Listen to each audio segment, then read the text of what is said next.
A quiet black girl walks into Brooklyn High. She's here to finish her senior year and stay unnoticed. But before she can even make it through the first week, a white girl in her class decides she's the perfect target. The laughter starts first, then the whispers, then the public humiliation, and when the bully smirks, convinced it's time for one final performance, the crowd gathers, waiting for the inevitable. But there's something they don't know about the black girl. She's not just the new kid. She's a fighter, trained to battle, and she's about to remind them all exactly what that means. The yellow school bus pulled up to the curb in front of Brooklyn High, its brakes hissing as the doors creaked open. Students spilled out, laughing, shoving, moving in clusters that had long been established. No one paid attention to the girl stepping down last, her backpack slung over one shoulder, her expression unreadable. Zara Fields adjusted the strap of her bag and took a steady breath, scanning the towering brick building ahead of her. It wasn't much different from her old school in Chicago. Same crowded hallways, same noisy students, same unspoken rules of survival. Keep your head down, don't draw attention, and stay out of trouble. That had been her approach at every school before this one, and she intended to stick to it. She wasn't here to make friends. She was here to finish her last year, get her diploma, and move on. As she walked through the entrance, she felt the usual sensation. Eyes on her, whispers exchanged in hushed tones. She knew how this worked. A new face always drew curiosity, but the scrutiny was different when you were a black girl in a predominantly white school. They weren't just looking at her, they were assessing her. What kind of person was she? Would she be loud? Would she be aggressive? Would she be one of those girls? Zara ignored them, keeping her gaze ahead as she navigated the hallway, searching for her locker. That was when she saw them. Chloe Winters. The name had already been murmured around her on the bus, the way students glanced at the tall, blonde girl with a mix of admiration and caution. She wasn't just popular, she was in control, the kind of girl who dictated the social hierarchy, deciding who mattered and who didn't, and she never moved alone. Flanking her were Lana and Tori, her loyal shadows, but what really caught Zara's attention were the two boys standing with them. Dylan Winters, Chloe's older brother, a senior, and the school's star football player, broad-shouldered with a cocky smirk that said he knew he was untouchable. Next to him was Jackson Reed, a wiry, sharp-eyed boy with an easy grin, the kind of guy who ran his mouth just because he liked the sound of his own voice. Zara knew the type. She had no intention of getting involved with any of them, so she turned back to her locker, twirling the dial on the combination lock. But even as she kept her head down, she could feel it. Chloe's gaze lingering on her, calculating. The first class passed uneventfully, though the whispers continued. Someone nudged her in the hallway, murmuring, "She's from Chicago. Think she's one of those tough girls?" Zara didn't react. Let them think whatever they wanted.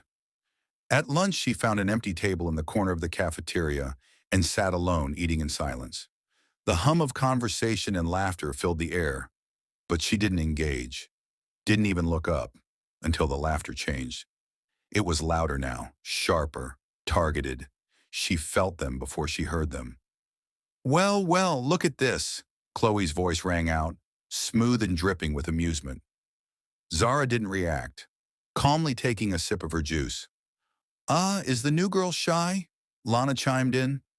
"I think she's just stuck up," Tori added, acting like she's too good to talk to people. The cafeteria was listening now. The show had begun. Zara continued eating, giving them nothing. Then a new voice joined in. "Jackson." "Maybe she doesn't speak English," he mocked, smirking. Laughter rippled around them. Dylan leaned against the table next to hers, looming over her. "Or maybe," he drawled, "she's just slow." More laughter. Chloe smirked, watching Zara closely. She wanted a reaction. She needed one. Because if the new girl just ignored them, that was a problem. If you ignored Chloe Winters, that meant you weren't afraid of her. She reached forward and flicked Zara's juice cup, knocking it over onto her tray. The drink spilled across the table, soaking her food. The cafeteria went silent for a moment. Zara exhaled slowly. She set her fork down, wiped her hand with a napkin, and calmly stood up. Without sparing Chloe or her crew a glance, she picked up her tray, walked over to the trash, and dropped it in without a word. Then she left. Behind her, laughter erupted again, but it wasn't as loud this time. It was forced, uneasy, and Chloe felt it too. Because when Zara looked at her before walking away, there was something in her eyes. Something cold. Not anger, not fear. Just a quiet, dangerous patience. And for the first time in a long time, Chloe Winters felt something she wasn't used to feeling. Uncertainty. The tension from the cafeteria lingered long after Zara left, spreading through the school like wildfire. By the next period, people were already whispering about it in the hallways, retelling the moment when she simply walked away, untouched, unaffected. It should have been a victory for Chloe, another new kid humiliated into submission. But something about the way Zara had handled it didn't sit right. She hadn't looked embarrassed. She hadn't even looked angry. It was almost like she had been waiting for it to happen. Chloe hated that feeling, the feeling of not being in control. Sitting in her next class, she drummed her manicured nails against her desk, barely listening as the teacher lectured. Next to her, Lana leaned in and whispered, "That was kind of weird, wasn't it?" Chloe's eyes flicked toward her. "Weird how?" Lana hesitated. She didn't react. Most people, especially new kids, they at least look pissed or scared or something. She just didn't care. "She's faking," Chloe said, forcing a smile. "She wants to look tough." Lana nodded, but Chloe saw the uncertainty in her expression. She wasn't the only one thinking it. The whole cafeteria had felt it. And now, instead of laughing about how pathetic the new girl was, people were curious about her. Chloe's jaw clenched. That wasn't how this worked. Across the room, 2 seats down, Dylan stretched his arms behind his head, flashing a lazy grin. "You look stressed, sis." Chloe shot him a sharp look. "Shut up," Dylan chuckled, amused. "Relax. If she wants to act like a badass, we'll just push harder. She'll break." Jackson, who had been lounging behind them, smirked. "Yeah, maybe we need to turn up the heat a little." Chloe let their words settle. Maybe they were right. Zara was just another girl trying to act tough. And if she thought she could walk around here like she was untouchable, she had another thing coming. By the next day, the pressure started to build. Zara could feel it before she even got to school. The way people looked at her differently now, how the energy had shifted. She was no longer just the new kid. Now she was a challenge. She didn't react. She didn't need to. Walking to her locker that morning, she moved with the same calm, unbothered demeanor she always did. But that didn't stop the whispers. She really just walked away. She didn't even look mad. What if she's actually dangerous? The rumors spread faster than wildfire, and it wasn't long before Chloe and her crew decided to test her again. It started small. During gym class, Lana and Tori made sure to accidentally bump into her whenever they passed. A sneaky elbow here, a careless shove there. Zara didn't react. That only encouraged them. During basketball, Dylan made sure to take the ball from her every time she got it, shoving into her hard enough to make her stumble. Jackson laughed every time it happened. "Damn new girl, do you even know how to play?" Zara ignored them. Chloe watched, arms crossed, waiting, wanting to see something in Zara crack, but nothing. Zara took every shove, every insult, every unfair move, and didn't flinch. If anything, she looked bored. It wasn't submission, it was control. Chloe gritted her teeth. That was worse. By the time lunch rolled around, Chloe was done playing games. Zara had barely picked up her tray when she felt it, a sudden heavy shove from behind. She stumbled forward, her tray tipping, food splattering across the floor. The entire cafeteria went silent. For a moment, there was nothing but the echo of the tray hitting the ground. Then the laughter started. Chloe's smirk widened as she stepped forward, standing over Zara like she was already victorious. "Oh no," she said mockingly. "Did the poor little new girl drop her lunch? That's so sad." Tori and Lana were laughing. Dylan leaned against a nearby table, arms crossed, a smirk on his face. Jackson had his phone out, recording. Students pulled out their own phones, cameras flashing. This was it. This was the moment Zara was supposed to break. Chloe leaned in. "What's wrong? Gonna cry?" "Maybe you should run home to mommy." More laughter, more cameras. But Zara didn't move. She stood completely still for a second, her fists clenched at her sides. Her breathing remained steady. Then slowly, she looked up at Chloe, and she smiled. It was small, almost imperceptible, but Chloe saw it. For the first time, Chloe felt something cold crawl up her spine. The cafeteria was still laughing, but Chloe suddenly wasn't sure why it didn't feel like she was winning anymore. Zara bent down, calmly picked up her tray, and without breaking eye contact, turned and walked away. Laughter exploded again, but it wasn't the same this time. Chloe could hear the confusion beneath it, the way people were whispering, even as they laughed. That wasn't fear in Zara's eyes. It wasn't anger. It was something else entirely. And for the first time in her life, Chloe Winters felt doubt. That night, Zara sat at the kitchen table, staring at the untouched plate of food in front of her. Her father, Malik Fields, stood at the counter, pouring himself a cup of coffee, his sharp eyes flicking toward her every so often. He didn't need to ask if something was wrong. He had seen that expression before, the quiet, measured stillness of someone holding something back. He set his cup down, leaning against the counter with arms crossed. "All right," he said, voice steady. "Tell me." Zara exhaled through her nose, still replaying the cafeteria scene in her head, the food dripping off her tray, the laughter, the smug look on Chloe's face. "I don't want to fight," she said finally. Malik studied her for a long moment before speaking.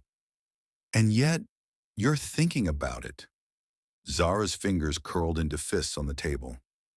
"I don't want to fight," she repeated, voice tighter this time. "But I don't want to be that girl either, the one who just takes it, the one they think they can push around." I walked away today, and I swear it made things worse. Malik took a slow sip of coffee, considering his words carefully. "You walked away because you didn't want to hurt them." Zara looked up sharply. He met her gaze unblinking. "I trained you to defend yourself, not to be a weapon. But I also trained you to recognize when people like that don't stop until you give them a reason to." She swallowed, feeling the weight of those words. She knew that truth all too well. She had grown up in a fighting gym, surrounded by men and women who lived by discipline, by control. Her father had been a professional fighter before leaving the ring to train others. She had been sparring with grown men since she was 8. Her footwork, her instincts, her ability to anticipate an opponent's next move, all drilled into her since childhood. But that power had consequences. The last time she had fought back, really fought back, it had landed a boy in the hospital. It had ruined her life. A new school, a new city, a promise to herself that she wouldn't let that side of her out again. She took a slow breath. "If I fight back, it won't end there," she murmured. "It never does." Malik nodded. "That's true, but walking away doesn't always end it either. If they think you're weak, they'll keep pushing until they break you." She met his gaze, her voice quieter now. "So what do I do?" Malik set his cup down and walked toward her, pulling out the chair across from hers. He leaned forward, resting his arms on the table, his tone calm but firm. "You don't start fights, Zara, but you finish them." She held his gaze. "You don't need to prove anything to them, but if they leave you no choice, you make sure they never try it again." She exhaled slowly, the tension in her chest loosening just slightly. Malik sat back. "I know you. I know your control. You're not some wild kid throwing fists because you're angry. You make decisions. You calculate." A pause, then he added, So if you have to fight, don't do it to teach them a lesson. He met her gaze again, steady, unshakable. Do it to end the fight before it even begins. Zara sat there absorbing his words, letting them settle into her bones. She wasn't looking for a fight, but she knew now. The fight was looking for her, and when it came, she would be ready. Chloe Winters couldn't sleep at that night. She replayed the cafeteria scene in her head over and over, but no matter how she tried to twist it, she couldn't ignore what had happened. Zara had smiled, not flinched, not cowered, not even looked annoyed, just smiled. It wasn't right, it wasn't normal, and it wasn't over. Lying in bed, staring at the ceiling, Chloe clenched her fists. People had laughed at Zara, sure, but something was off about the way they had talked about it afterward. The whispers in the hallways had changed. People weren't making fun of the new girl anymore. They were talking about her. Some of them even seemed impressed. Chloe's stomach twisted at the thought. No, she wasn't going to let some random transfer nobody mess with the order of things. Tomorrow she would end this for good. By the time morning came, the plan was already set. Dylan, Jackson, Lana, Tori, they were all on board. This wasn't just about proving a point anymore. This was about making sure Zara knew her place. The moment the final bell rang, Chloe made sure word spread. Fast. By lunch, everyone knew. After school, behind the gym. No teachers, no cameras, just a lesson in humility. Zara knew too. She had felt the shift the moment she walked into the building. The way people watched her differently now. Some with curiosity, some with excitement, some with pity. She wasn't stupid. She had been through this before. Different faces, different schools, same patterns. She had spent years avoiding these moments, staying quiet, keeping her head down, making sure she never had to be that person again. But people like Chloe never understood silence. They thought it meant weakness, and Zara was done pretending. When the final bell rang, she didn't hesitate.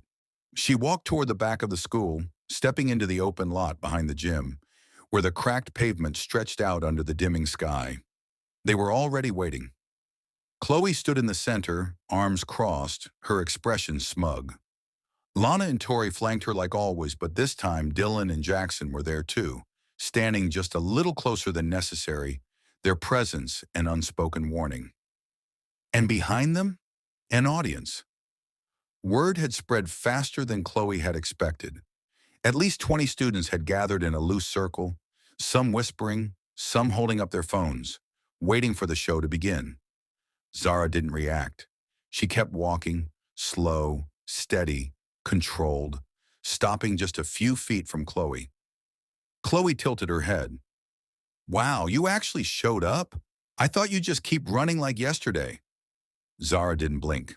I wasn't running, Chloe scoffed. Please, you didn't even try to stand up for yourself. Zara exhaled, tilting her head slightly like she was bored. You think throwing food on someone is a fight? Chloe's smile twitched. She hated how calm Zara sounded. Oh, don't worry, she said sweetly. I plan to make it a real one. She took a step closer, and Zara finally spoke the words that made the air go still. I'm here to warn you. Chloe blinked, caught off guard. Warn me? Dylan and Jackson exchanged glances. Lana and Tori looked confused. Zara's voice was steady, even, like she was stating a fact. You don't want to do this. Chloe laughed, but there was a flicker of something sharp and uncertain in her expression. Oh, that's adorable. The new girl is threatening me. Zara didn't move. Not a threat, a warning. Chloe hated that she felt her own heart beat a little harder. Hated that Zara wasn't scared. Hated that she was starting to feel like she was the one making a mistake.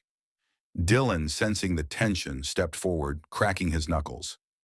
You done talking, or are we going to start this? And just like that, Chloe had an out, a way to save face. If Zara wasn't scared of her, fine, she'd let Dylan handle it. Chloe smirked. You heard her, Rye. She says we don't want to do this, so why don't you show her just how wrong she is? Dylan rolled his shoulders, stepping up to Zara. He towered over her, at least 6 inches taller, built like a brick wall, grinning like this was nothing more than a joke. "Go easy on you," he said mockingly. Zara didn't answer. Dylan swung first. It happened in an instant. The moment his fist moved, Zara wasn't there anymore. She stepped inside his reach, grabbed his wrist with one hand, and in a single fluid motion, twisted and used his own momentum against him. Dylan's world flipped upside down. 1 second he was throwing a punch. The next his back slammed against the pavement so hard the breath rushed out of his lungs. The crowd gasped.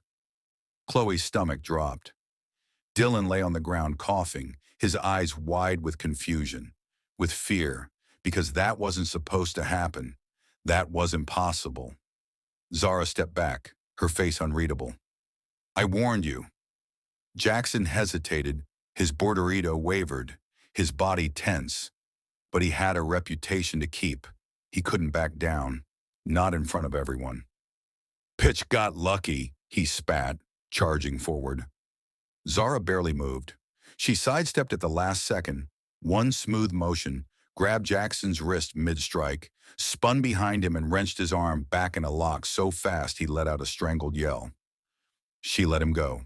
Jackson stumbled forward, clutching his arm, staring at her like she was something else entirely. The crowd was silent now. Chloe felt her pulse pounding in her skull. She had lost control.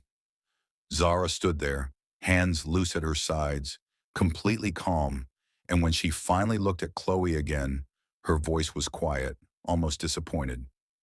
"Do you still think I was running?" Chloe didn't answer. She couldn't, because for the first time in her life, she knew what it felt like to be the prey. For the first time in her life, Chloe Winters had nothing to say.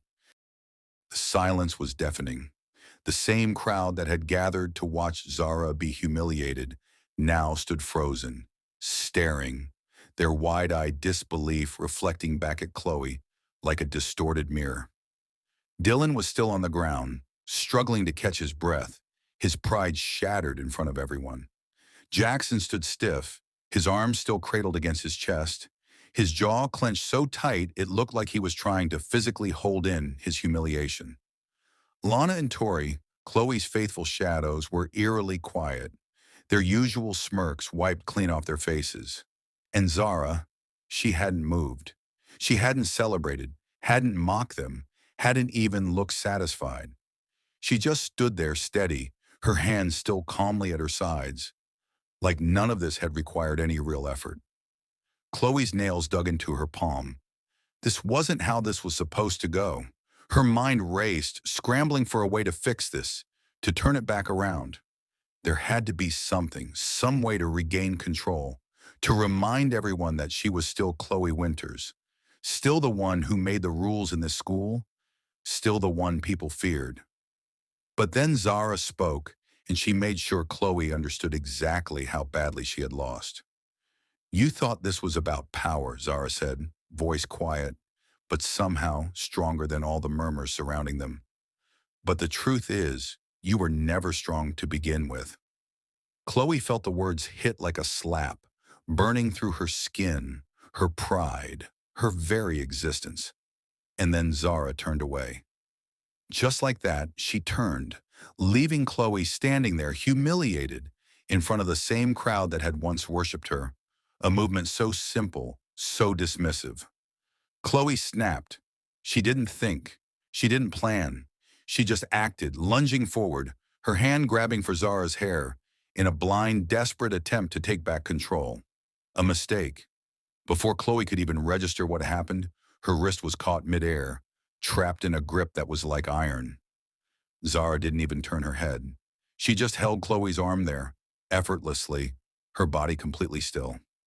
Chloe froze, her breath catching in her throat. And then finally Zara turned to look at her. Chloe felt the full weight of that gaze, steady, unwavering, inescapable. Zara's grip tightened slightly, not enough to hurt, but enough to make Chloe feel her own weakness. Zara leaned in, just enough that only Chloe could hear when she spoke. "You don't have any power over me," she said, "and you never will." and then she let go. Chloe stumbled backward, her heart hammering violently against her ribs, her body betraying her in front of everyone. Zara didn't wait for a response. She just walked away. This time the silence wasn't just shock, it was final. Chloe knew it, and worse, everyone else did too. Dylan and Jackson weren't smirking anymore. Lana and Tori weren't whispering in her ear. The crowd, the same people who had once hung on her every word, were looking at her differently now. Not with fear, with pity. Chloe couldn't breathe. She had lost. Not just a fight, she had lost everything. The next morning, Brooklyn High felt different. Chloe Winters walked through the halls, shoulders squared, chin lifted, her designer bag slung over her shoulder, as if nothing had changed. But she could feel it.